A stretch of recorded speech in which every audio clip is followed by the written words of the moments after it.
definitely didn't need to hear that. Fucking Adrian shit. Hello, everyone. Hope you're well.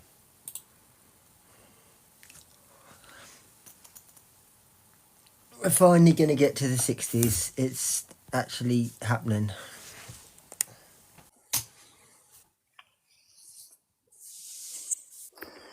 I'll believe it when I see it. Well, we're literally going to do it unless you want to change your mind now and let's talk about the RSPCA instead. Yeah, let's talk about the RSPCA instead. I'll just do my Ford malarkey. Hang on. But it hasn't done that thing where it changes the boxes for once, which is good. But yeah, I'm not sure where the best place to start with this is, because obviously we did the 50s before, but we never really touched on the fact that from sort of 57 onwards, things do change ever so slightly. So it's probably best to kind of pick up from there, I guess, and backtrack just a tiny bit. Yeah, it's very difficult, isn't it? Because, like, obviously we're just looking at the archived material and weren't kind of involved, and you're trying to kind of interpret what you think was kind of going on. But I always got the impression, and I think it's the same with you, that things started to moderate a little bit in the 60s, yeah? Yeah, absolutely. Yeah, there's I mean, we were talking about this a little bit earlier offline, but it's probably somewhere between about 5 to 8 years, say, where things kind of definitely are a little bit different and a little bit less. Well, I don't suppose they're any less kind of encompassing in that way. If it's just the wording and it's just the language that changes, isn't it? Things become very more sort of spiritual based as opposed to kind of grounded in morals and ethics. It's more about like ahimsa, and there's quite a lot of sort of like Mother Nature Gaia kind of promotion. Yeah, I think it's a mix, to be honest. Really, you're left with a mix because there is a lot of referencing back all the time to. Yeah, but one of the things that I was going to ask you, obviously, I mean, I was nowhere near around, but do you think some of that was also influenced by the time period? You mean the swinging 60s? Well, yeah, just all sorts of things. Obviously, you know, there's potentially it's the end of the wars, that's all gone, and all that sort of stuff's come out, and then it's kind of like, yeah, a bit more like peace concept and spirituality and the coming togetherness and all that kind of thing.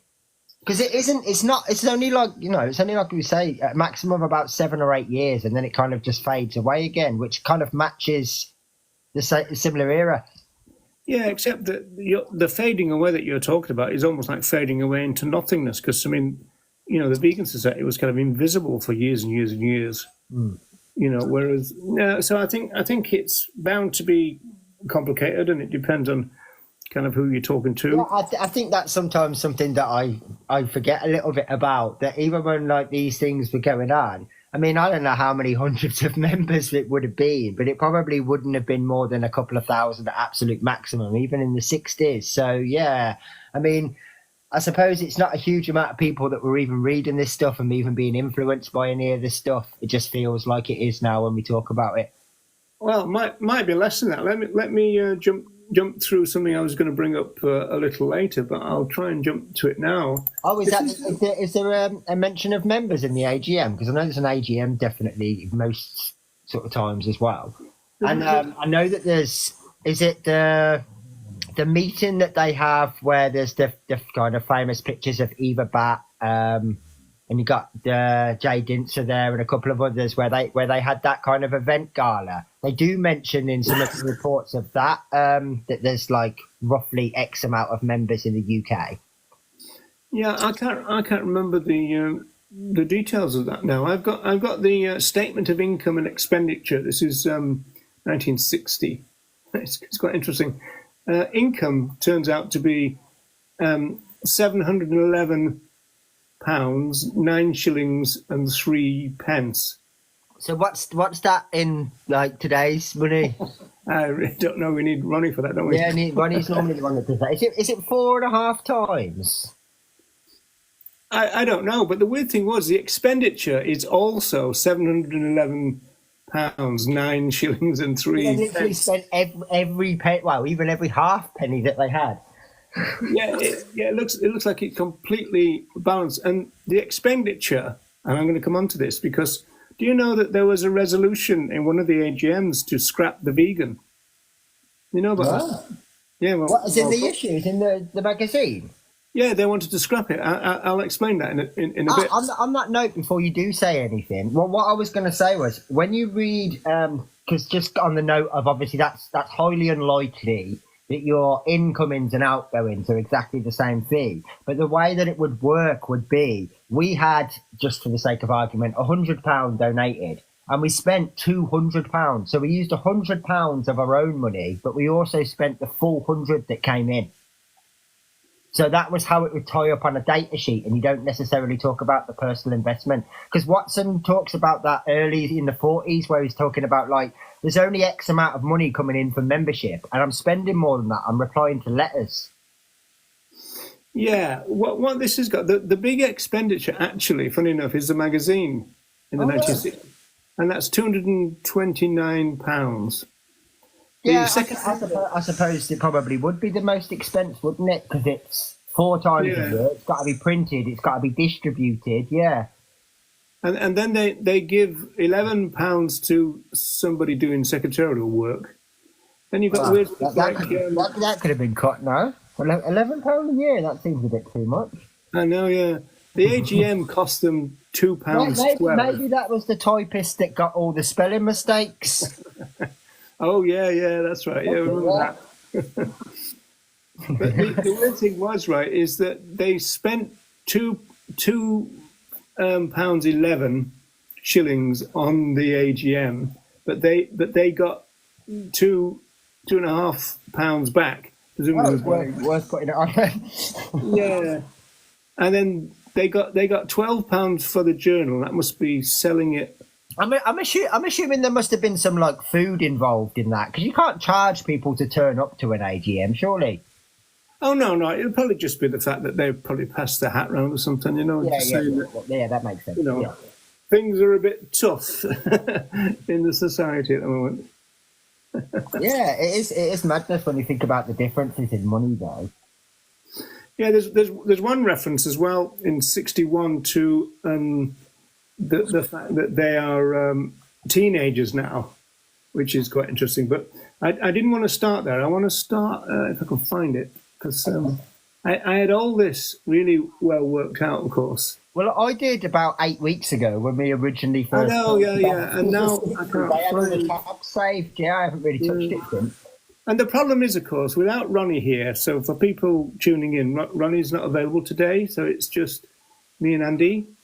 So what I would normally, I don't know about you, Andy, but I would normally say to Ronnie, hey, Ronnie, tell us about X. And then, of course, that meant you can go make a cup of tea or watch a movie. It means you can get your stuff ready, absolutely, yeah. Yeah, you could go for a walk and, you know. Well, if you want, whilst you're sorting that, I don't mind doing it, although it's not necessarily the next thing in the timeline by any means. I don't mind doing the Dorothy Thompson stuff whilst you're sort of getting ready, because it won't take huge amounts of time. But essentially, Dorothy Thompson is someone that I had never heard of before about 13 months ago when I started looking through these various vegan issues. And tragically, although she was only part of the Vegan Society for about 4 years before she had her life taken from her when she was crossing the road by a bus, some of the things that she wrote for the vegan issues and some of the things that she set in motion are kind of like really indicative of what still happens today. So she was really, really sort of like pro finding a baby powder that was vegan. She was really, really influential in making sure that kind of like mothers and maternity was taken into consideration when we were doing these things, so you could literally start from birth. So all of those things that still kind of, obviously really important and influential now when people are pregnant. Most of that came from her, and yet before that I'd never heard her name mentioned. All of her sort of written work that was in the various vegan issues, and she wrote a number of poems as well as some really poignant essays. I've narrated everything that she ever did is on my YouTube channel and on the website. So just in terms of kind of remembering these female pioneers that never got any recognition or any kind of, credit for the things that they did, I just think someone so inspirational and actually did so much in such a short space of time, it's almost a travesty that people don't know her name. Yeah, I mean, well, obviously, there's a number of women that exactly the same thing applies to. It's just so tragic that she was only around for such a short space of time, and just in that little period of time, she's involved in a lot of things. And like you can read when you go through the memorials of when she's passed away that pretty much everyone says the same thing. I only met her once, and she completely changed my perspective. I mean, that's like a quote from Jack Sanderson, and he's just like, these are like really, that's a really big thing to say about someone. So yeah, real tragedy. yeah. Well, I reported in one of my time tunnels that Samantha Calvert, who's the head of communication of the Vegan Society, Yeah. she kind of acted as a historian. She wrote that 70 years kind of history thing, and she said that quite a lot of the women she described them as shadowy figures because they were doing all the backroom work and doing the cookery demonstrations and like you say, writing to all the manufacturers and everything. They weren't doing the stuff that's going to get them noticed. Yeah, absolutely. In fact, although I don't think it's until the 70s issue, there's an article with Eva Batt where she talks a little bit about like burnout, and she's talking about doing 16-hour days in her shop. And it's like, yeah, no one would ever think about that sort of stuff. And like, I mean, we've had these conversations before where certain vegan activists will actually flat out deny that Eva Batt mattered in any way, shape or form. And it's like, well, this woman did more for the vegan society in 25 years than any of us will ever do. Yeah, like you say, she had a shop and she had all kinds of stuff. A height of disrespect, yeah. She worked for Beat Without Cruelty. I think she was involved with the Vegan Society for about 33 years. Yeah. I mean, she was more either vice president, chairwoman, or treasurer for 25 years, I think. Like, she had those responsibilities. So not just an active member, but actually got responsibilities and things to do, as well as running her own shop, running her own boutique, as well as doing free lectures up and down the country for people. I mean, again, like without sort of like deviating too far from the topic, we've got certain big name activists now that won't attend marches unless they get paid a fee. And this woman was travelling at her own expense to teach people for free. You should probably think about some of those things. Yeah, not to mention the writing as well. Obviously, we're going to talk about why veganism probably during the hour. But I found what I wanted to talk about first, and this goes back to the kind of worry that I first had when I sat seeing this stuff cropping up in the vegan. I was thinking, blimey, they're kind of going soft because you kept getting this headline: "Crusade against all cruelty to animals." Yeah. But then I realised this was like an ally group. Yeah, I did the same thing when I first read it last year. But sorry, you can continue. But you do get that impression that it's their campaign. They don't explain it very well unless you really read through the various articles. Yeah, it's almost like they've kind of like lent out a part of the vegan to them. And I think the reason for that goes back to what we were talking about, the fact that the war years are over. Rationing is easing, even if it hasn't ended. I mean, it didn't end really until the 1970s, really. And so, I mean, that's quite shocking, really, that the ramifications of war rationing went all the way through to the 70s. Yeah, absolutely. And I mean, going back to the thing you were talking about in regards to money, obviously, especially in those periods of time, I mean, I've had this conversation a number of times in regards to the Help Go Vegan website, that I would only be interested in having some sort of like, I don't know, promotion or advertisement for a vegan company. Well, imagine trying to find vegan sponsorship in like the 60s for the magazine and all that kind of stuff. So you'd be really struggling to bring in funds too, like regular, consistent funds. Yeah, well, 30 years later, that was one of the things that the people behind Vegan Outreach complained about. They were saying we made a mistake by having vegan in our name, because it means that people won't give us any money. Yeah. But yeah, so you imagine going back like 50 years and having those complications. Yeah, absolutely. Not to mention now, obviously, there's more. I mean, just hypothetically, like you could do a deal with Richmond Sausages because of their plant-based sausage range, for example. Well, there wouldn't have even been anything like that back then. You couldn't have even done like compromise deals with anyone, which is why it's the same adverts quite often. If you look through the various decades, sometimes it's the same products that are being advertised in the 50s, 60s and 70s because, well, who else is going to sponsor them? Yeah. And also, I mean, there was a time when Francione fell out with the Vegan Society because of an advert. But I think that had been going for 20, 30 years or something. Yeah, I can believe it. Yeah. Yeah.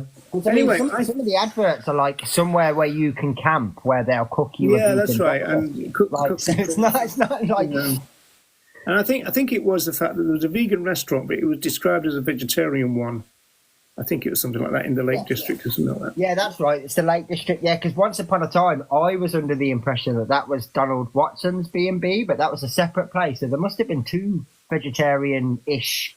Well, that was where the Hendersons were based in the end. Yeah, that's right. Yeah. So I was under the impression, because obviously Watson goes up there and then runs a B&B, like that's what essentially Dorothy did. But I always, for whatever reason, just assumed that they were one and the same place. But no, they're actually two different places. Yeah, two different places. They all moved north for some reason. But I mean, also the Hendersons thing, they used to run these kind of cookery courses.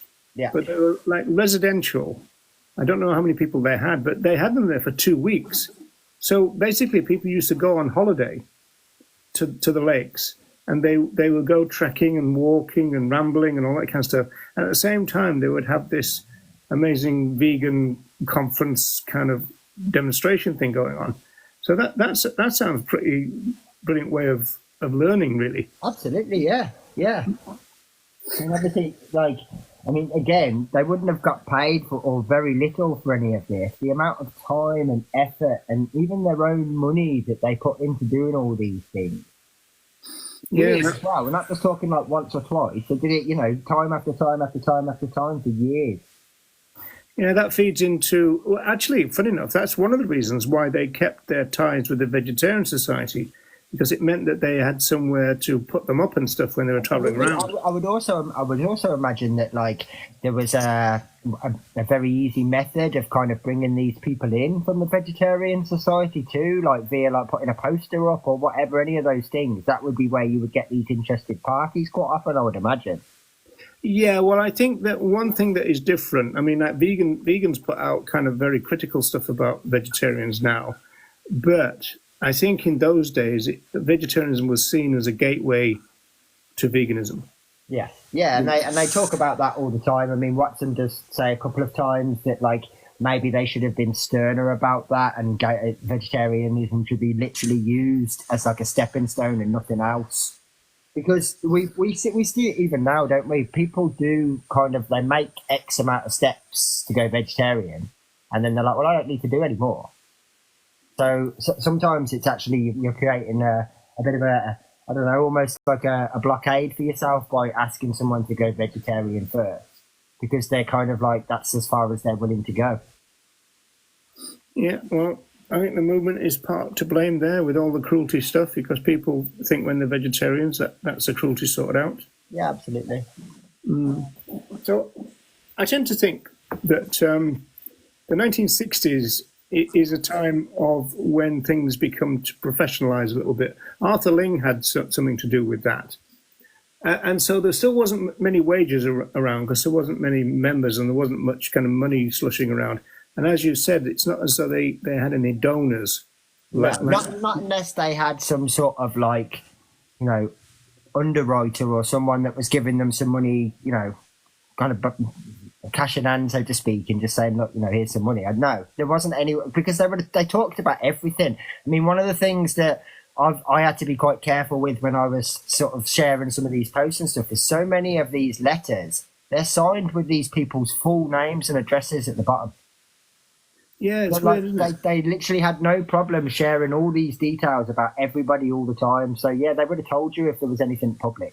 It's like the vegan. I mean, they've got names and addresses on the inside cover, haven't they? Yeah, absolutely, yeah. So, anyway... I mean that's something that I've thought about loads of times, obviously, for various different reasons. Not just in the fact that we now live in a world where that's just something that would never happen under, data protection, but also... they kind of been all that worried about what people who didn't agree would think, because, I mean, that's a lot of information to give people, isn't it? Well, they can't have been getting death threats or anything. That's what I'm saying. You can't imagine, the Hunt Sads printing a monthly magazine with their names and addresses in it, can you? So, they can't have had any threat. I think Animal Aid did it at once until there was some trouble and they had to hide them all. Then Right. Yeah. something to that, all their contacts and all that kind of stuff. Yeah, because I mean that is one thing I've noticed. Because up until like definitely the 80s, maybe even to the early 90s, that they're still printing the names and addresses of the people that are like the president, the vice president, the treasurer, those sort of things. They have their names and addresses still. Yeah, the weird thing is though, Andy, is that now if you look in the archive, they've covered the addresses up. I mean, these people are dead now. So I mean, when they were alive, they would put all the details, and now that they're dead, they kind of hide their addresses and stuff. So I don't know whether that's to stop people going round to where they used to live. I guess. I mean, just for example, because I had a look before.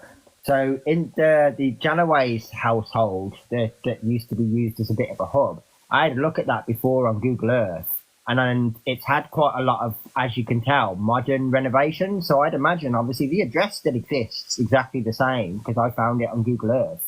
But yeah, who's going to look through the vegan archive? And so, like, yeah, I suppose you've got to protect the new people that live there that are nothing to do with them. you mean the fact that anybody's address anywhere on the internet could be a problem? Well, yeah, I suppose, like, for example, I mean, if you got someone who read some of these issues some years ago and did have some sort of, like, grudge against the Janoways, well, they're long dead. They don't live there anymore. So going to that address wouldn't help. So I suppose that's why they filtered them now. But, yeah, they never had a problem originally. And that's only recent as well. That's not how it used to be. When I first started reading them on issue, none of them were covered. They've slowly started going through some of them. Yeah, don't forget though, Andy, that people, I mean, there used to be phone books. Yeah, absolutely, yeah. With everybody's name and address in. Yeah. I mean, just think about the first, Terminator film, where the robot finds... Yeah, that's well. I can remember once upon a time delivering the phone book. So, like, yeah. That's right. I mean, like, you'd never get that now. No, it'd break data protection in pretty much every country. Yeah, but that used to be the way. You're right.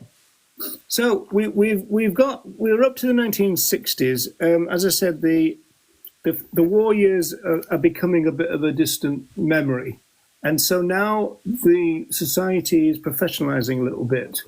And that means it's kind of globalizing. And so that means now that it's making alliances around the world.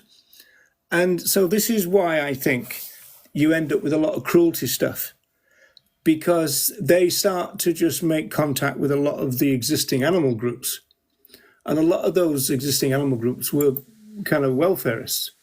And so I think that's probably why there's an increase in that. But they don't seem to have taken any steps to be wary of that. They seem to just go with the flow, I suppose, is what we're talking about.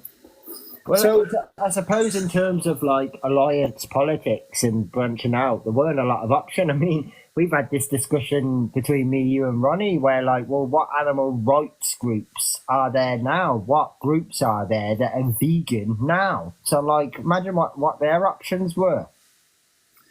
Yeah, very true. I mean, it's still, I mean, this is, the one I'm looking at is Spring 60. I mean, it's still 7 years before Compassionate World Farming was founded, and that's not an animal rights group, that's a welfare group. So, yeah, so there's not a lot out there if you're looking for... No, absolutely not, no. And I would imagine as well, obviously, that they're still struggling to even get people to know that they exist. They're still, pretty much unheard of. There's no internet. Still a long, long way from the open door program. Yeah, 6 years away. So, I would imagine that they're still very much an unknown group. Yeah, one thing that's really interesting in this account from this crusade thing is the fact that, we tend to think of the films as being fairly recently, don't they? But here they're talking about a film made by this guy called Dr. Lilly. And so I did a bit of research on him before we came on. He's a really fascinating guy. He was called Harry Russell Lilly. He was a Scottish guy. And the weird thing was he worked as a surgeon on whaling ships in the 1940s. And, patching up the sailors who got kind of caught by the whales kind of thing and this kind of stuff. There's some really kind of weird stuff in there. And then... So he puts out a report about all that, and it ended up, people like David Attenborough and that are involved with, looking at his work. And then he starts doing research into better ways to kill whales, concluding in the end that the best thing to do is electrocute them, which doesn't sound realistic. It's just that he's saying that with harpoons and then with the exploding harpoons, the size of the whales means that they don't die very quick. And so he thinks that electrocuting them was best. So there's a yeah, I mean, that would have been disastrous. Well, it made me think about the RSPCA, right? Because here's some guy, he was turned into a conservationist and then an animal welfarist, and there's even mentions of animal rights, but I don't really know whether that is the right description. But he basically gets radicalized by what he saw. So he saw all this animal use of whales, and he said, well, this is terrible. And then he became opposed to it. But while he was opposed to it, he said, well, I've also got to do something about it. So he had these two strands, which are very, very kind of similar to the RSPCA, it seems to me. The fact that the RSPCA attitude is very similar to this. It's kind of, well, look, I don't like this. I'm opposed to this. But we're going to have to try and reduce the amount of suffering that's involved in it, whilst we're waiting for abolition, as it were. And I think what the RSPCA do is probably they look around and think, well, look, there's an entire movement, well-funded movement, who are call themselves animal rights, they call themselves vegan, they're calling themselves abolitionists. So we can get on with the welfare. Of course, it hasn't kind of tapped into that very much, but it's just that it was really weird, the fact that this guy did all that, and he ended up making this film, and it was called "They Have No Voice," and they're talking about it in this 1960 edition of The Vegan, and they're saying that you can find a copy of that. I've been looking all over the place. There was some really interesting archive material. See if I can get it, because it's dead weird. See if you can find it. Not that one. Not that one. I still keep hoping that one day someone's going to discover some box in their loft of all these things that have been lost on like VHS, and they'll have like some sort of episode. Well, in this thing, the Crusade people were talking about his anti-vivisection film. They Have No Voice, and so that's so apparently it came out fully in 1969. But they were talking about it in 1960. So again, we're talking about before the time, everything was slow. So I got this message here, and it says, "Hello, I'm an archivist researching films made by Dr. Harry R. Lilly. I have confirmed 2 titles that he's director or producer. They Have No Say and Abattoir Journey," which was earlier. And so he went on this really kind of weird journey of being involved with animal use. As I said, he was a surgeon on a whaling ship. And then he became opposed to it and hooked up with people like, David Attenborough and stuff, and took part in the campaign to ban whaling. And in the meantime, did loads of research on the best way to kill whales. So, if that's not confusing from a vegan point of view, it makes you wonder, doesn't it, Yeah. And I suppose it is as you described. And it's very much the situation that I guess a lot of vegans find themselves in the sense that they probably don't believe that we're ever going to achieve this. And so they start looking around and thinking, well, what can we do to make it better in the interim? Yeah, I think that's why people get suckered into welfare. Yeah. Because it's kind of, well, what can we do in the meantime type thing? And, we can't just leave it as it is. Type thing. But of course, working for abolition is not leaving it as it is. No, of course it's not. No, so that's a mistake. And it's also kind of Like, I mean, we've discussed this to death before, but when you're looking at just improving welfare, when you're pushing for abolition, the welfare will always get better anyway, naturally, without just asking for it specifically. And in fact, the evidence says that the welfare gets significantly better before it stops. So, like, you'll actually make greater strides as a welfarist campaigning for abolition than you ever would as just campaigning for welfare.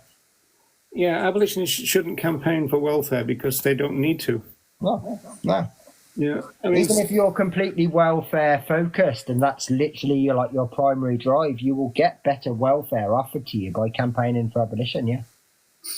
so in the 60s, the Vegan Society seemed to have set up this thing called the Vegan Correspondence Bureau. And it's almost like setting up a kind of pen pal type thing, almost like a vegan buddies type thing. Yeah. And a kind of crude version even of, I don't know, Challenge 22, I suppose. Because it's basically putting people together. Yeah, I mean, to be fair, I think Challenge 22 is probably a pretty good way of putting it, because a lot of the discussions they would have been having back then would have been people that have been doing this for X amount of time, who can explain, this is what I eat, this is how I cook it, all those kind of things. I can't imagine there'd have been too many kind of like philosophy type conversations back and forth. I'd imagine a lot of it would have been practical advice. So yeah, I would say that it's basically like an almost before the internet version of Challenge 22. It would have just been quite slow waiting for those recipe cards. Yeah, this correspondence bureau is almost like a pen pal type thing, but it's also like a forum for the members to come up with their own ideas. I mean, there's one guy, poor guy, lives in Cork in Ireland, saying that he cares for his mother, who is 83. He's 56, and he'd like to correspond with people who are vegan or vegetarian. He said he's interested in uncooked food, gardening, and humane ideas. So there's your philosophy, Andy. Oh, he's a raw vegan. Yeah, it looks like it, yeah. And there's another guy called Tony Back. And he reckons that it'd be a good idea to have an inexpensive hostel in London where you could, go if you're a vegetarian or a vegan. I mean, that's a pretty practical idea. Yeah, it is. That'd be a good idea even now. Could have used that for Nam. So yeah, I would second that. That's a great idea. 40, 50 years on. Yeah, and then they go straight in. The thing is, though, what I wanted to say was, I suppose this, like we all talk about the big increase in veganism and all that. I do believe, though, in fact, I know for a fact, because I've been told this by various people, that the issue of lonely vegans is still a problem. Absolutely it is. Absolutely it is. Yeah, definitely. And there's still like a need for people to have that kind of sense of belonging and community. Absolutely there is. If anything, just because we've got more vegans than ever, and there's more social media and there's more all this thing. So what? People are probably more lonely in general than they ever have been. Also, because of all of those things, a lot of people don't have many real life conversations anymore. They have a lot of like online based conversations or phone conversations, all of those things.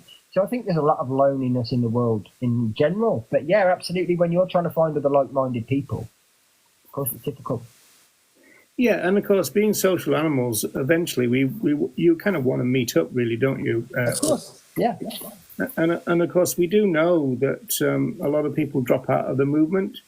They tend not to be the ethical vegans, but maybe, the kind of plant-eating vegans, as it were, who don't necessarily engage with the ethics. Now, if they're also and you can understand, just say you're like a university age student that's just plant-based for health, and all of a sudden your friends are going here, there and everywhere, and you're not being included because you're a bit of a pain. You'd soon drop that to be included. You can see how that would happen very easily if you're not ethically connected.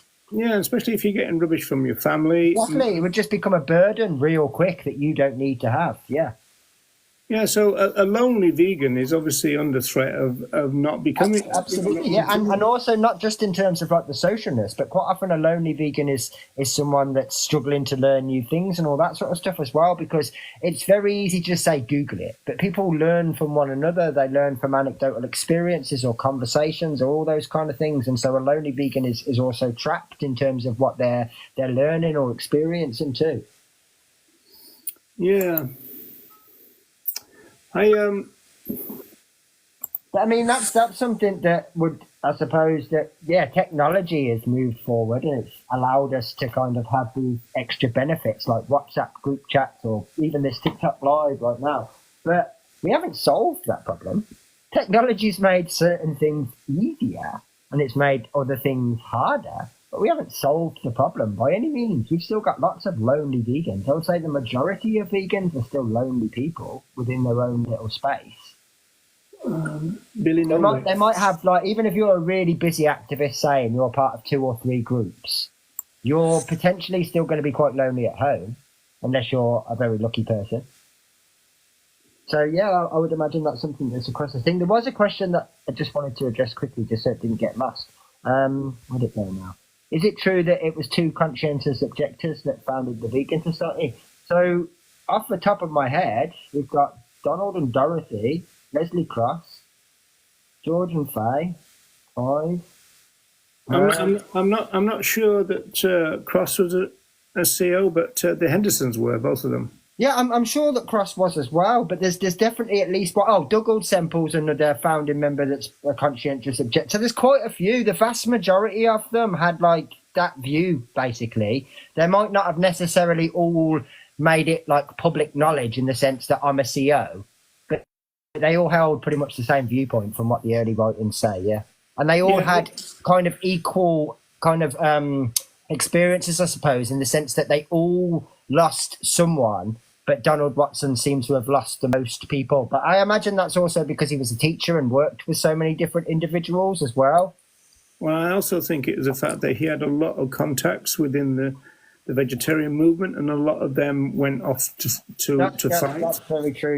Yeah, that'd been a good point as well. Yeah, because obviously before the Vegan Society was founded, he was a highly prominent member of the Vegetarian Society, wasn't he? I mean, that photo demonstrates that. So you talked about moving to Cumbria. He got involved with the Cumbrian Vegetarian Society as soon as he got there. Immediately when he got there, yeah. And actually, in fact, I can't remember off the top of my head what sort of like timeline this is. But when he talks about moving, he also talks about his regrets of leaving the Leicester Vegetarian Society behind, as though he's like done them a disservice. So yeah, it was a very important part of his life. Yeah, and the Vegan Society was already up and running by then. Yeah, absolutely. Yeah, it's almost. I think.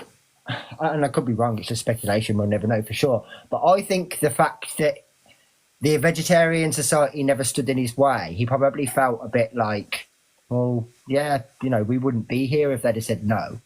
Like, you're going to stay here sort of thing. They did give him the blessing, although they didn't give him the sister group that he asked for. They said, no, you go and do your own thing, so to speak. They did give him that kind of blessing, whereas I suppose that he was just repaying that.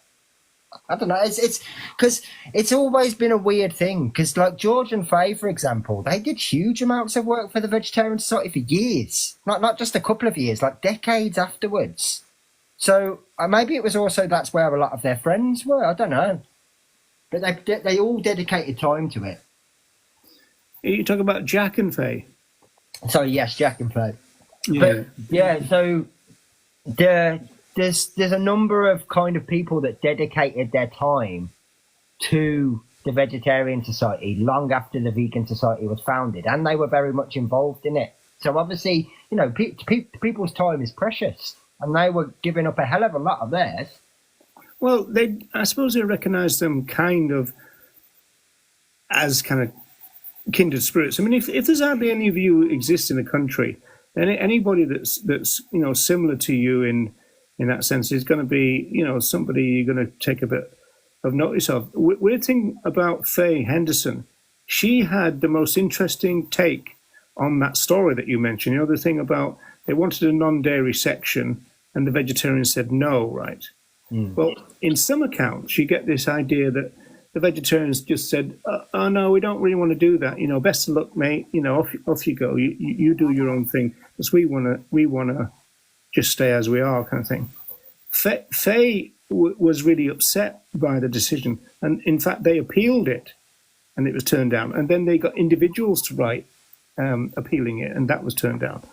And she said that what it was is that there was a group of very kind of traditionalist vegetarians who thought that vegans were extremists, and that was the reason. And so the official story almost like downplays that.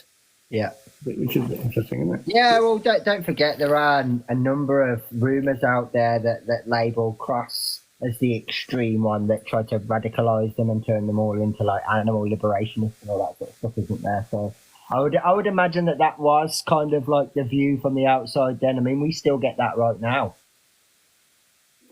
Yeah, so that is true. Anyone that breaks from that norm, but also like we've talked about this before, but I think it's really important to remember that by being a vegan, by talking about these things, you're constantly putting those vegetarians almost like under the microscope. The fact that we exist, the fact that we formed this new society is literally living, breathing proof that what you're doing isn't sufficient. And that's like a permanent reminder of that, which wouldn't have made them feel great at the best of times.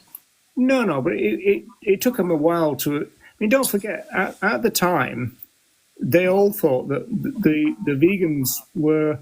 if not extreme, they were a bit rash because they all thought they were going to die. Oh, yeah, obviously, yeah, they didn't have the potential sort of medical knowledge or nutritional data to back them up, did they? They kind of had to live and breathe and experience it to prove that.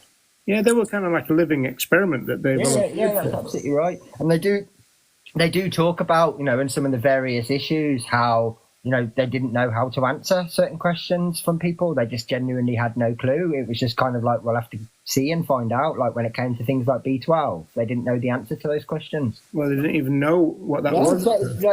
So you just winged it, basically.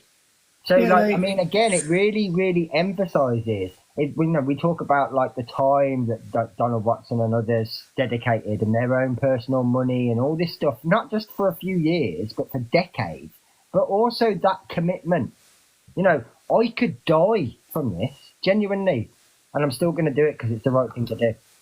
I just, you know, think of how different... You know what I say, Andy? I always say they said we're going to risk it for a vegan biscuit. But you think now that you could put forward the argument that, like, when it comes to health and nutrition and data, it's almost like probably the best evidence that there is in terms of like a plant-based diet can be healthy for all stages of life. Whereas I had none of that. So it literally was, I'm doing this because it's the right thing to do. It could honestly take my life from me, but I'm still going to do it because it's the right thing to do.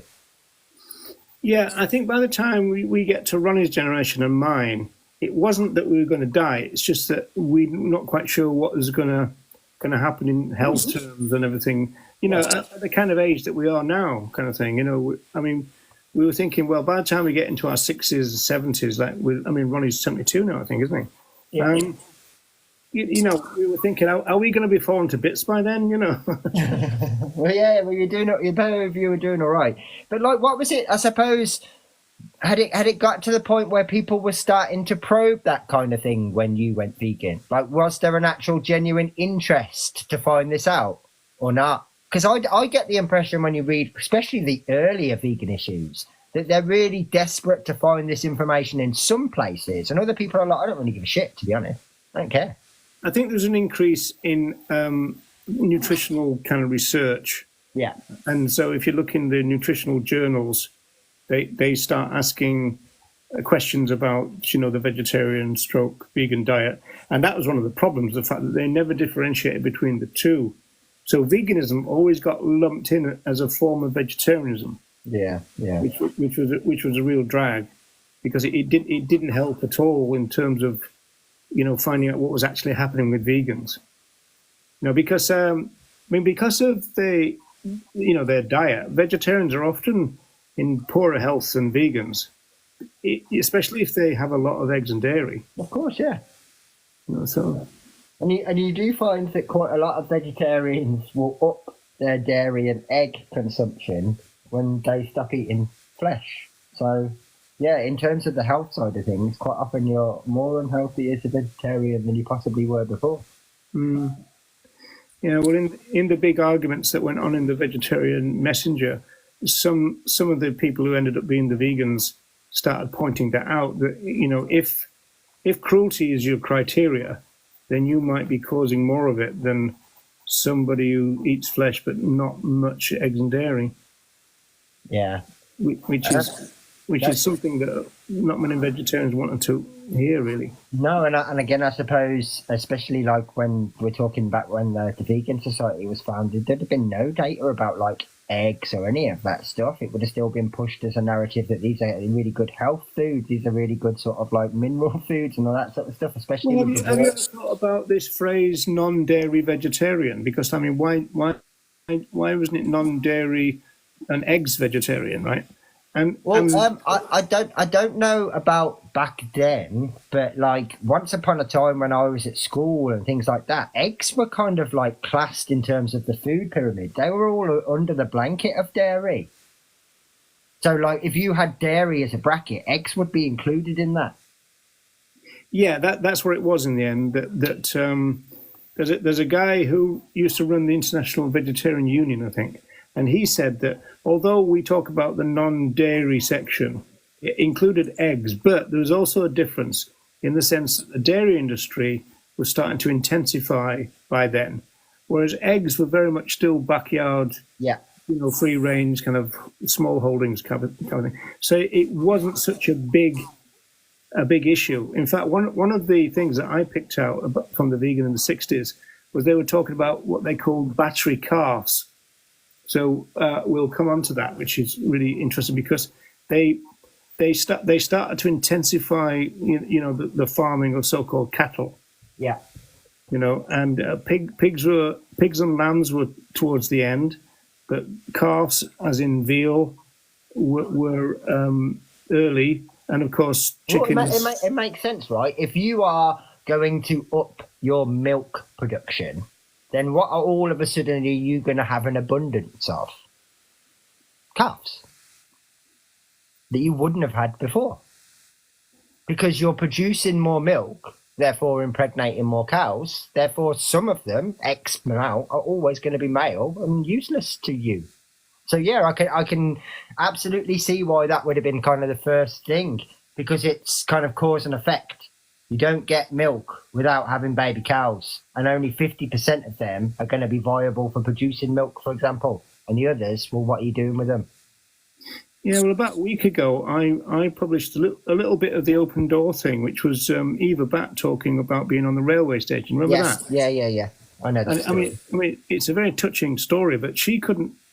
I think she might have been a vegetarian, but she couldn't work out why the calves and the cows were separated. Yes. And she says to one of the railway people, can't you put them together? They're all crying for each other, kind of thing. Yes. Yeah. And they go, I mean, just on that note, I've noticed there's I'm trying to think who it is. There's someone else. It might be Vera Alder that's got an almost identical experience to Eva Batts as to why she went vegan. But I've noticed there's a number of the early vegan women who all kind of make that connection about the separation from mother from calf. Like that's a real kind of like no. That's not an acceptable thing. That's the thing that they notice. That's the thing that kind of like this isn't okay. Without even thinking what was happening. One thing that would explain that, Andy, is the fact that in those days breastfeeding was common. Yeah, I think that really would have made a big difference. Yeah, obviously there's a lot of people now who either can't or don't breastfeed, and so there's that level of disconnection that you're right, there wouldn't have been. It would have been far more normal. Yeah. Weird, isn't it? So if you were to think about the issue of crop deaths, I think that the first time I've seen it referenced in the vegan was in the 1950s, which is interesting, isn't it? Because you often get a lot of anti-vegan people who say, oh, you people, you don't care about crop deaths. Right. And yet they've been talking about it for ages and ages in the society. And so with this example from Spring 60, this is Jack Sanderson, and he's talking about crop deaths and the difference between fertilizers and compost and this kind of stuff, but also the kind of toxic sprays. that were being experimented with and withdrawn because they're found to be harmful to people. So it's not as though the vegans totally ignored this thing. There was a report here, and it says they talk about spray mad farmers are devastating Britain's countryside in an all-out chemical warfare against insect pests.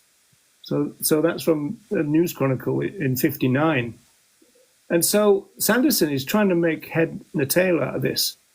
And he was basically saying that you might have to have some kind of compromise kind of situation, that you don't go for artificial stuff and you don't go completely veganic. You might have to have some kind of middle ground type thing. So it was very much, we're not quite sure about this yet. But he does say something really interesting at the end of this, because he said that if you look at what goes on, because just before that, he says, what happens when you get all the pests arriving, and he mentions black, blue, white, green aphids. And he also talks about carrot flies. He talks about onion flies, beetles, caterpillars. He said, what should we do? Should we just think, well, at least we don't have locusts, right? Which, locusts, can you imagine a bigger vegan problem than locusts, right? Not really. Yeah, that's just, wow, off the scale. And then he then starts talking about India.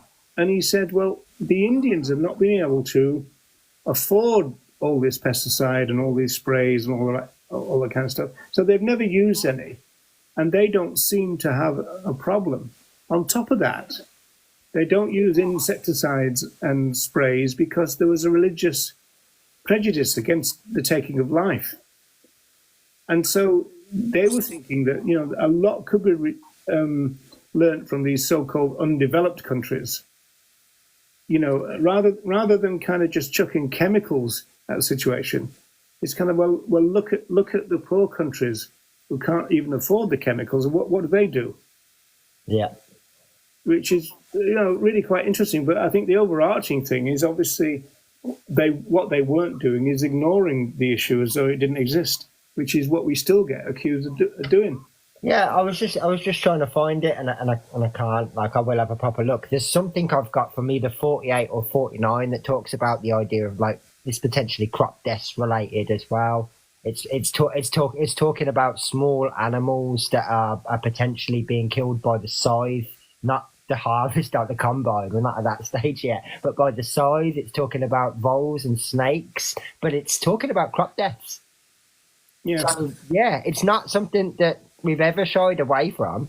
It's something that's always kind of been realised. But it falls back into that, the further we go back, the easier this problem was to solve. And as time's moved on, we've exploited and oppressed more and more animals, which means we need to grow more and more crops to feed those animals, which obviously means resulted more crop deaths. So we're further away from solving this now than they were back at the very beginning of the vegan society. But it's never been neglected. It's just the fact that the only way that we can change farming or change these methods or do things differently is to flip the perspective that society currently has.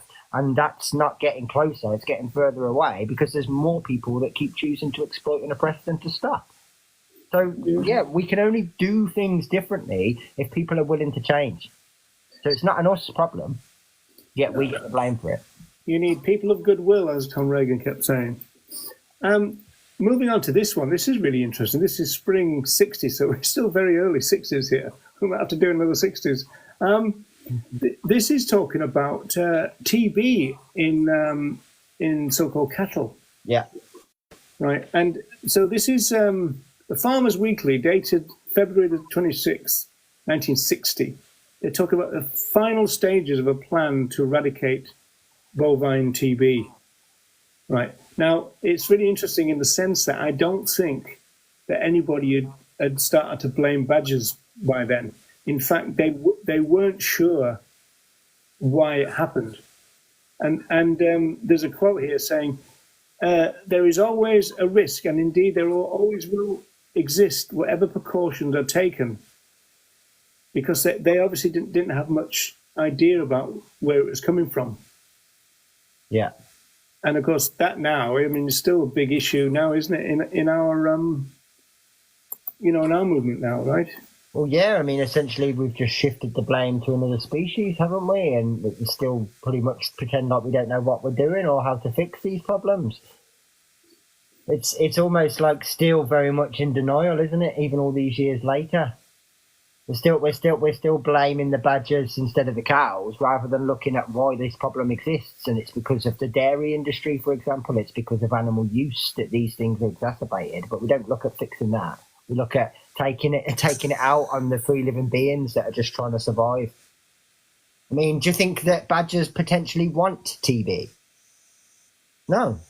This is only something that comes from how we've acted, and then they're being punished for it. But yeah, no, we definitely don't want to be doing another week of the 60s. Now, you're going to love this now, Andy, because this is the autumn of 1960 Vegan magazine. And they're talking about calves again, but they're also talking about the definition of cruelty. So this is going to really hit your street. So this is a reprint of an editorial that was in the Daily Mail in 1960, in July. And they're talking about the kind of the fact that there's people defending the use of veal crates, and this kind of intensification of what's going on in the dairy industry. And apparently there is a parliamentary animal welfare group that came out with this report that said, properly conducted and with certain safeguards, this new method is efficient and does not lead to cruelty. And then the editorial says something really interesting. It said, those words may salve some consciousness, but they will not satisfy the majority who define cruelty as something wider than pain, starvation, and persistent bad treatment. The cruelty to these calves lies in the deprivation of their natural freedom. Mm-hmm. So I thought that was really interesting, the fact that they are having this big debate about the meaning of cruelty right back in the 1960s. Yeah, but it ties in with the stuff that we've talked about before.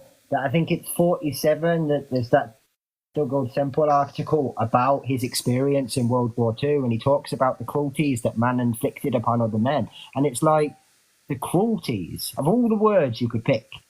That's the word that you thought was strong enough. Well, clearly, yeah, it obviously had a different connotation back then, because I would have never used that word to describe what's going on in Gaza. So that's really interesting, isn't it? That even the journalists, I mean, these days it would be the other way around.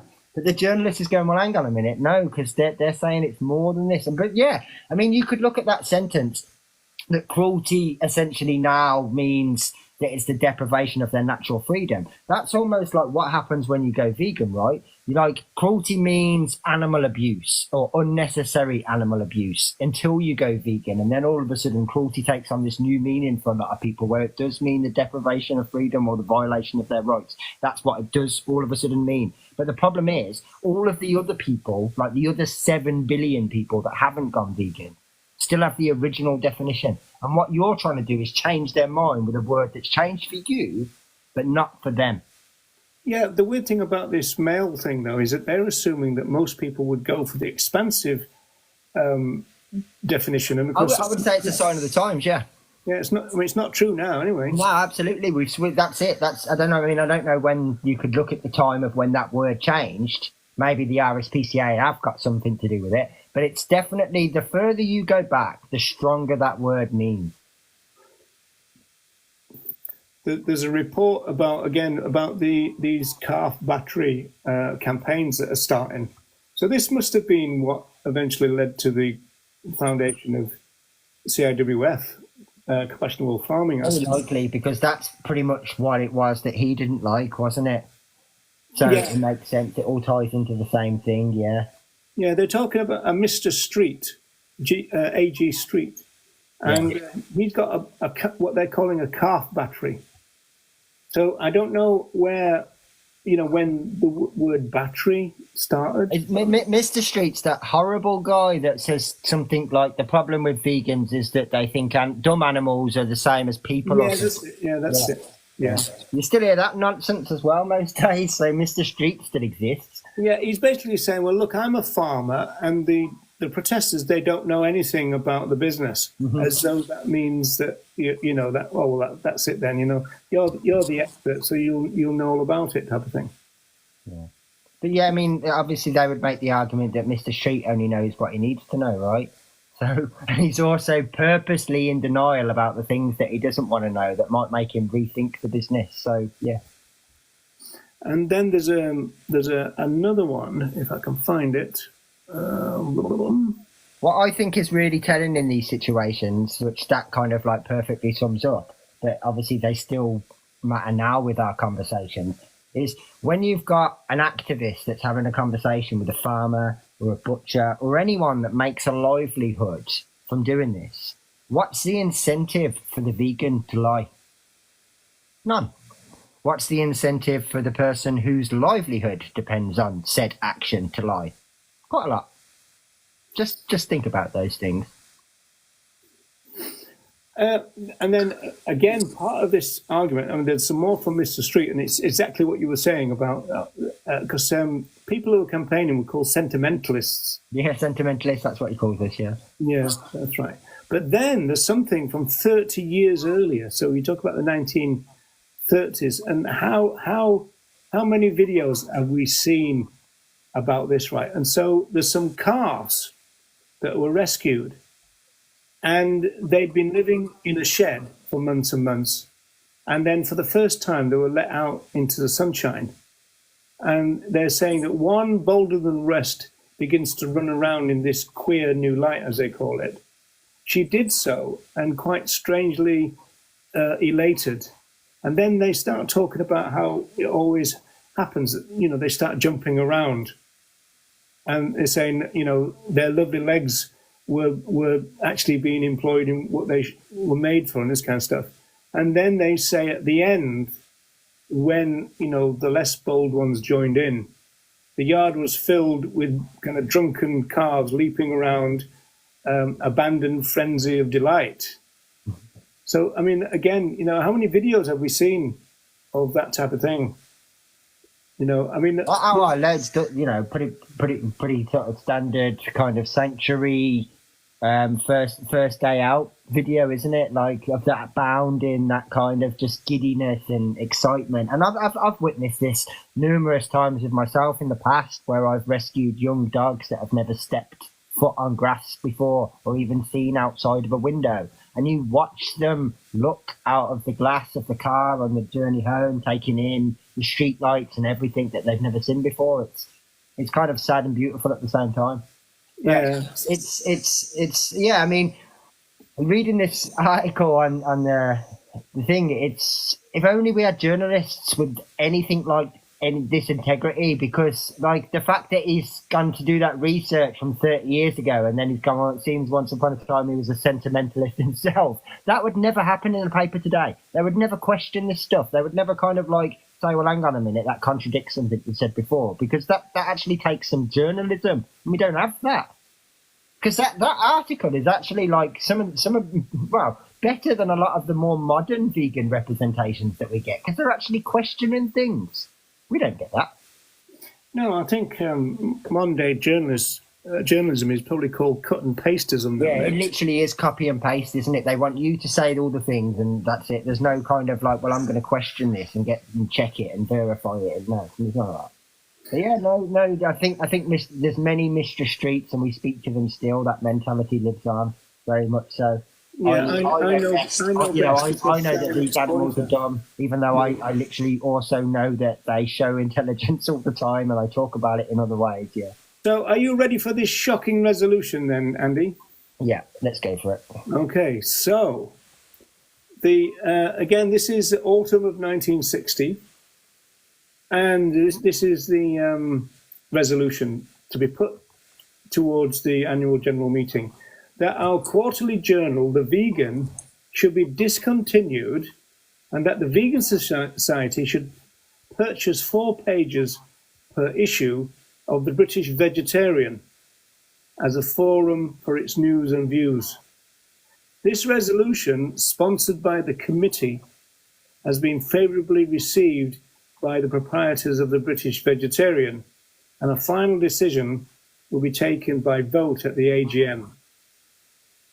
So, and then they go into, this is going to be good for our finances and this kind of stuff, but it will mean that we'll reach a wider public and all the rest of it.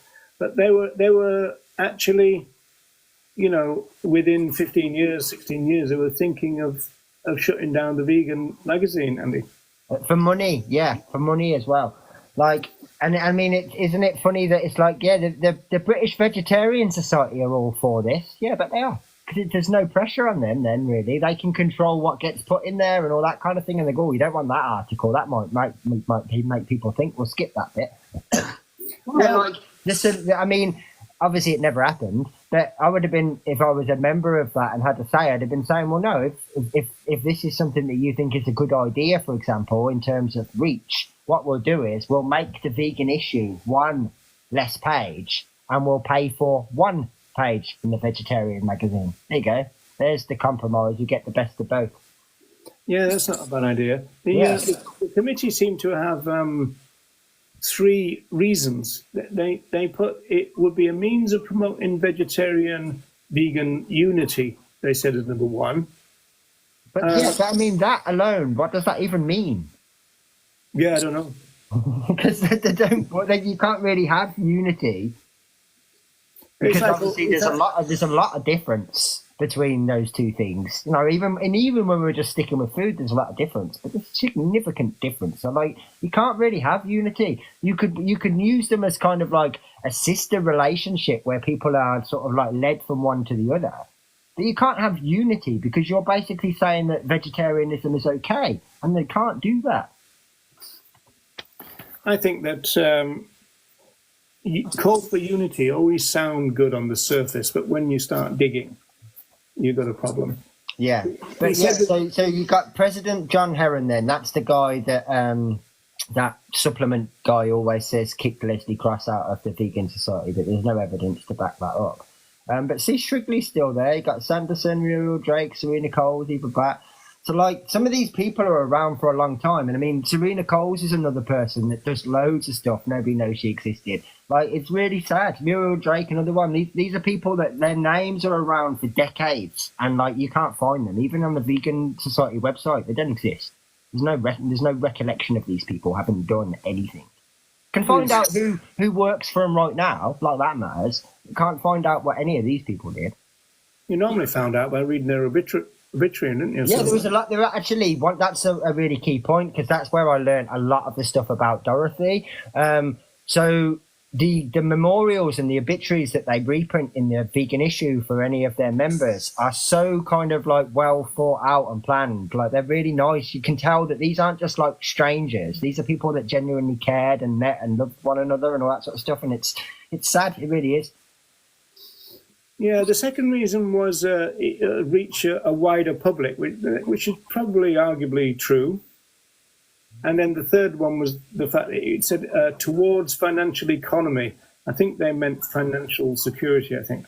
Yeah. So yeah, I totally agree with the reach thing, but there's no. I mean, I don't understand why you've got to give up what you're doing and what you've built at this point for best part 15 years now. So. You just take out an advertisement in one of those places, or you'd say, hey, do you mind doing this poster for us or something along those lines? Those would be the ways that you'd branch out. You wouldn't get rid of your kind of core ethics anymore and compromise those because you know that whatever you ask to be printed in the Vegetarian Society is then up to them. Well, it could indicate, though, couldn't it, that we're talking about something that is on a shoestring operation, Reading how that's kind of set out, though, it seems to me that the Vegetarian Society probably suggested that. They probably said, oh, you know what, this is costing you a lot of money, isn't it? This is a lot of hard work having to print this for yourself. We've got these fantastic facilities where we could print this and you'd only have to pay us half the amount. I can imagine that conversation. because they don't want the vegan society to exist at this point because it's a threat to them. It was probably all right in the beginning, but as it grows, it becomes a bigger threat, right? You cynical person, Andy Atkinson. It's so true, though. I mean, like we said before, like, what's the point in 2024 of the vegetarian society still existing? I love that response. It's so true, though. It is. But, yeah, we're into the question thing, but I don't think we've had any questions, so we might have to just continue. Well, I'm up after an hour, up to summer 1961. Woo! Well, so, there's still not that much that I wanted to bring to it, other than the Eva Bat thing in '64. So if you wanted to just plough through your things. Well, I mean, I'm almost out now. I got this one, which is the summer of well, in fact, yeah, I've just got two versions of this. So they're talking about the fact that the society has made it to be a teenager. And it's quite interesting, really, because it's almost like, some fuddy-duddies from the 1950s are trying to work out what teenagers are. And because I suppose, although the word teenager, I believe, was first used in something like 1900 or something. But, of course, we associate it with things like Elvis and all that kind of stuff, and James Dean, those kind of ideas. And then, of course, by the time you do get into the 60s, then you talk about the Beatles, and then when you get to late 60s, you're talking about Woodstock and all that kind of stuff. So they're quite proud of the fact that they kind of made it this far, really. But then it's part 2, which is really interesting. Let's see if I can find where I put that one, 61. Well, I suppose going back to what we mentioned earlier, for some of them, especially like the names of some of those you just mentioned, like Elsie Shigley, for example, specifically, who was around from the very, very beginning, she'd have been one of these people that's like, I made it, I didn't die. It works. Because she wouldn't have known that for sure before. So, I guess it's not just the fact that the society's still going, like, in terms of on paper, but it's also the fact that, like, we I'm a vegan for more than 10 years and still not dead. I'm not dead, yeah. Yeah, that's right. And then this article, which is by Jack Sanderson, again, it kind of indicates, why they were thinking about, abandoning the vegan and all that. Because obviously they weren't sure what veganism meant at this stage. So I don't really know what created this wobble, because if you think about how strong Watson and Cross were, and I often wonder whether that's what created. You've just told us what the wobble was. So Watson had moved to Cumbria in 49 or whatever it was. 59, and Leslie Cross kind of more or less left the society to either form or join with Arthur Ling in Planmill. So at that point, and you can see by the kind of editorial, neither of them have got any active involvement. So I suppose, just like I was alluding to before, it wouldn't be too hard to just say, I don't want to cast aspersions, because obviously we're talking about people that are no longer with us to defend themselves. But just for example, if the vegetarian society... You never cast aspersions about anybody now, do you, Andy? Just say the Vegetarian Society had like a few quiet words with John Heron, then it would have been very easily for him to start influencing some of these things without those two being around, or without a couple, because there's only Elsie there of the core members still. I know, like, Eva becomes it, but at that point she's still only on the fringes and stuff. So yeah, I guess it would have been quite an easy time for things to get diluted a little bit. I can just imagine the email that you're going to get. Dear Mr. Atkinson, I represent the solicitors. I represent the estates of Sir Late John Heron. Yeah. Yeah. I work for Bent, Twisted, and Shitheads, and you. Well, bring it on. At least it'll add to my CV. So the weird thing is, is that they're celebrating becoming teenagers, and then they almost like teenagers seem to have lost their way. For example, they're asking these questions and said, to what extent do we interpret it correctly, which is veganism? What are the implications of veganism? What should be the boundaries of its activities and influences? It's asking that. And so, what do you consider the scope of veganism to be? Right? Yeah, can you imagine as Leslie Cross reading that, going, "I fucking laid it out for you 5 years ago. Clearly, what are you doing?" Like, yeah, Yeah, they must be thinking, what's going on? yeah, I can imagine. Yeah, absolutely. Couldn't have made it any clearer. But No, I you're do. right. I mean, that's probably a kind of a really good analogy to use it. That they got to those teenage years, and it's almost like they're questioning what's going on. I haven't got that innocence anymore. This is like real life's kicking in, and all those kind of things. Yeah. Yeah, and I wonder whether again, somebody having a word in their ear. You instead of just doing all this voluntary, there could be a bit of money in this. So. Yeah, absolutely. Yeah, I'd imagine that's it. That's what I say. I don't think it would have taken too much from someone from the vegetarian society to just say, "Look, we could make this much easier for you." It's a lot of hard work doing this magazine, and it's costing you a lot of money, and you're not bringing in a lot of money. It's easy for people to say, "Yeah, that sounds all right."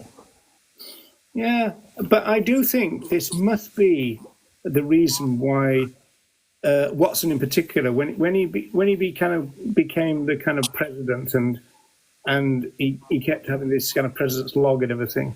He regularly kind of was begging the new vegans to remain faithful to the values of the original vegans, wasn't he?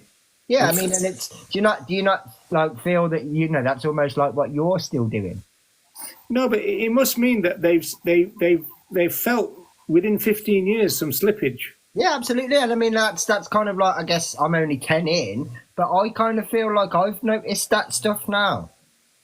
Like, once upon a time, I was possibly naive to it, but you do notice that revolving door and stuff as time goes on, and you seem to spend as much time trying to educate already vegans as you're trying to create new ones. Yeah, I suppose that's true. Right, well, that's all my material gone now, so I'm up to 1961 at least, so that's progress. Yeah, so obviously, as we alluded to earlier, there is this kind of like, I suppose we could call it a blip, but it goes on for a number of years, so it's a bit more than that. But certainly a little bit of like more loose thinking and kind of questioning themselves and all that sort of stuff. And then it seems to settle out again as the 60s develop. And by about 65, 66 especially, Eva Bat is kind of in the top seat. And things kind of level out again, and it gets more like ethical based, and the kind of spirituality element does drop out. But one of the other people I did touch on very, very briefly earlier that again doesn't really get a mention, but is also very much kind of like a big player in the fact that spirituality and connecting with Mother Nature and all of that stuff being talked about regularly was a lady called Vera Stanley Alder. In fact, she did a poem that I narrated called Freedom that I still listen to all the time because it's so relevant, it's so kind of perfect, and you can't believe that it's like 50 plus years old.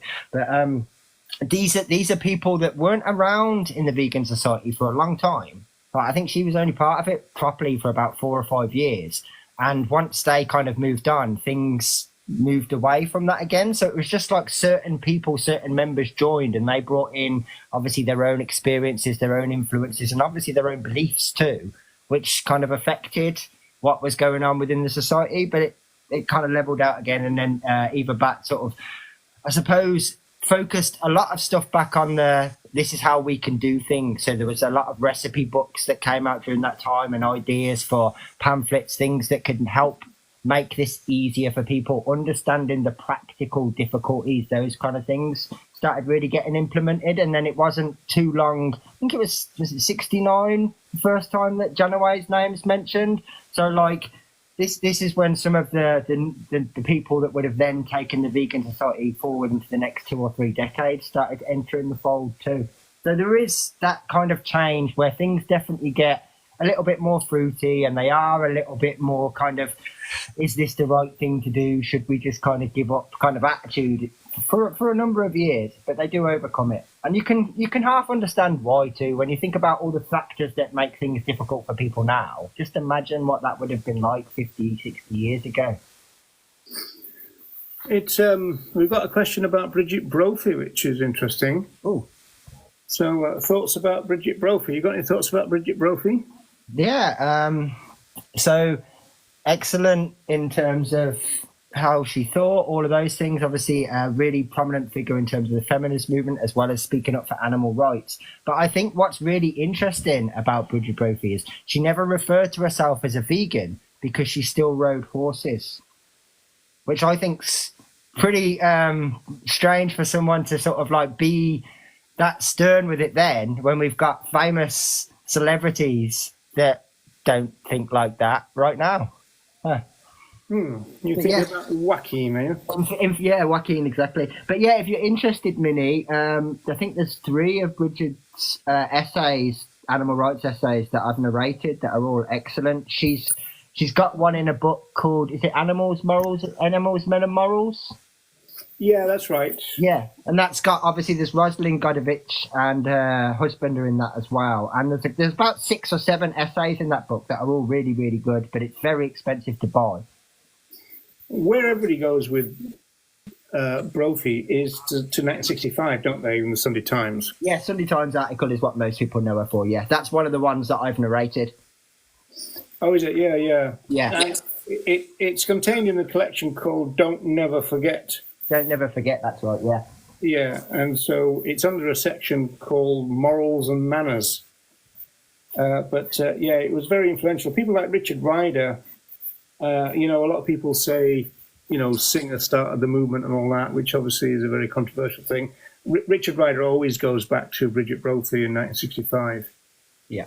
And that led to the Oxford Group, which was pretty rights-based. And then, I suppose the real problem for the Oxford Group is that Singer got involved. Yeah, that is it. Well, that was an inevitability, wasn't it, I suppose? But I never saw any actual direct association between Bridget and the Vegan Society, other than the mention of that article being printed. But I would imagine they were aware of each other. I didn't know about the horse riding. Where did there's a really fascinating interview with her from somewhere in the either late 60s or early 70s, where she essentially says that she doesn't eat any animal products, but she'd never refer to herself as a vegan because she still rides horses and enjoys riding a horse.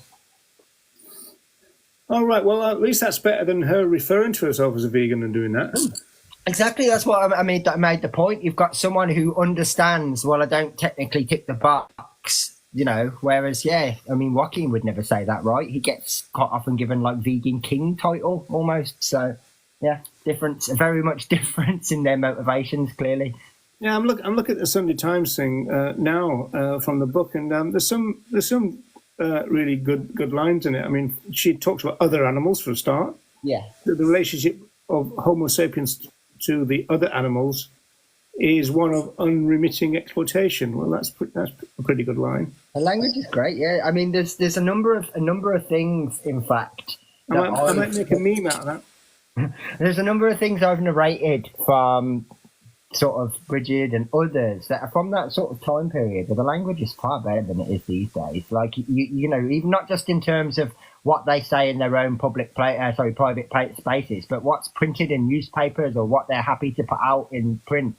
Yeah, absolutely much better than now. When we have quite often hear this idea that like you can't say vegan, like you mentioned it earlier with like vegan outreach, where we shouldn't have had that in our name.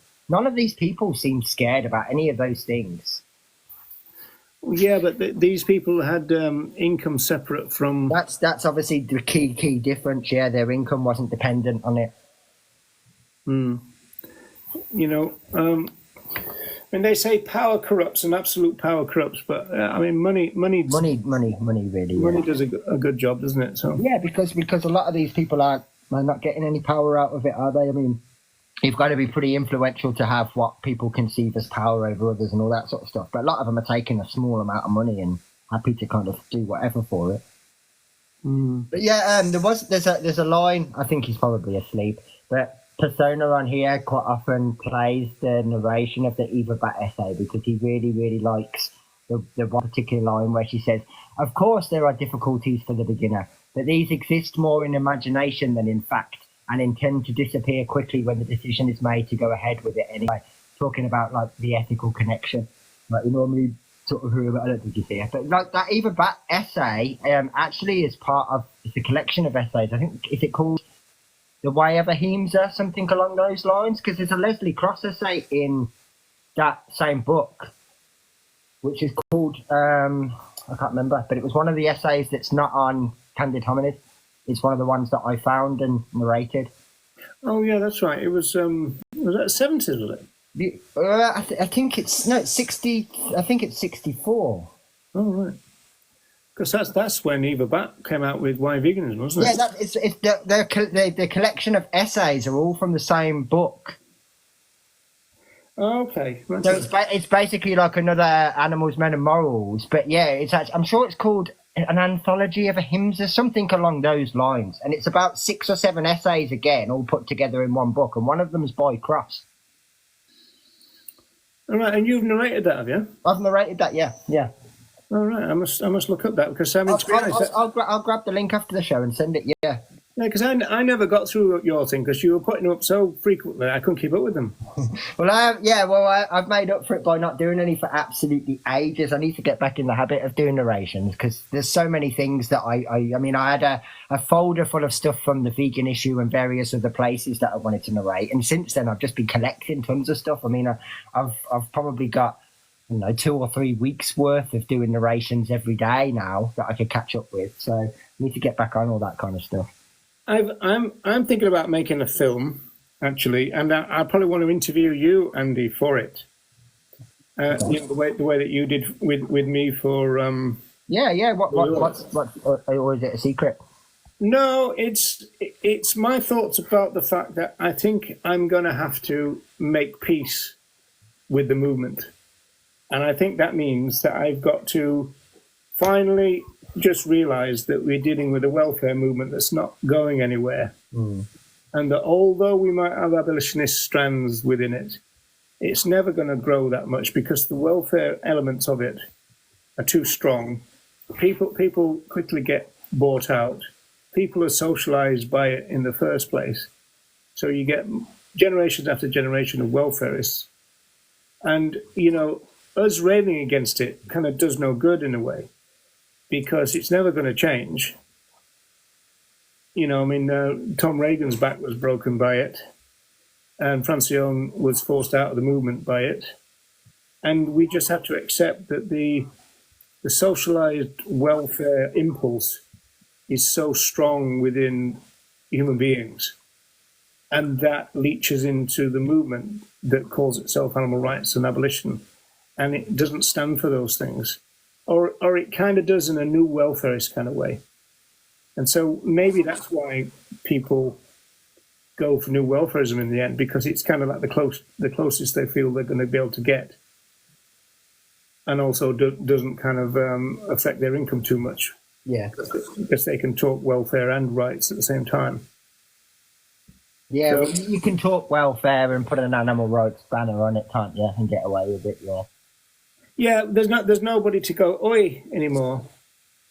What we saw pictures of modern day activists with a big display, and you've got these we've got these naked women back, that almost like going back to the 80s and Peter and everything.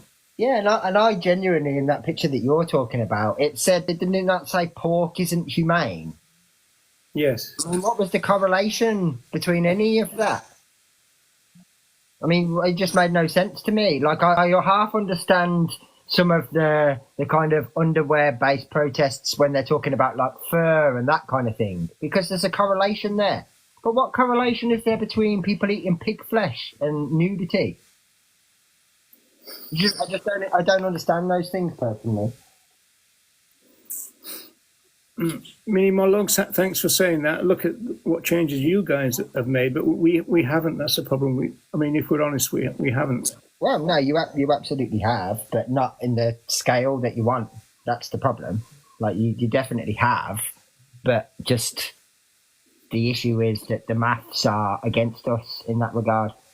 I mean, at the moment, the welfare movement is not under threat, but as soon as it gets under threat, it gets nasty, and that's what happened with Reagan, of course. Of course, yeah. Well, the problem is as well now, there would be, if that was to happen again, there's a lot of money tied also within the movement, isn't there? Yeah, it would kind of be worse if it happened again. Yeah, it would. Think of how many people are kind of influenced to it. What are the comments? A hunter kills less lives than vegans. How do you figure that out? The fact that a vegan won't be taking any lives intentionally, right? Whereas a hunter will, even if they take one, well, that's one more than any vegan. It's about crop deaths, isn't it? Mm-hmm. Why does vegan eat plants but rarely eats flowers? Given to them. Given to them. You haven't helped yourself. Do you wanna try and type it again? Right, given. I don't understand what that means, so I can't really answer it. Unless you're any the wiser, Roger. Why do you eat plants but rarely eat flowers given to you? Well, there are some edible flowers, aren't there? I don't know. I'm not really. Well, I know that some flowers end up in salads and stuff, don't they? But I don't think that, obviously flowers are more salad-like than, say, something that can be, made into. I don't think you could have a flour-based vegan meat, for example. So No, I don't think that would work, would it? no. So yeah. Unless it was for like garnish.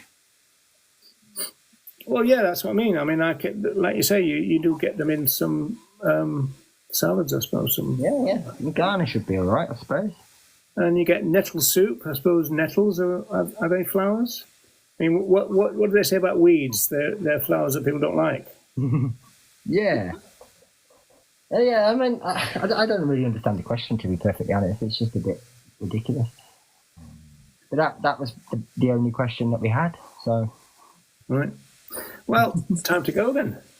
Unless, is there anything that we've forgotten that we should mention before we move on? Okay. No, I suppose next week we'll be starting from the 70s.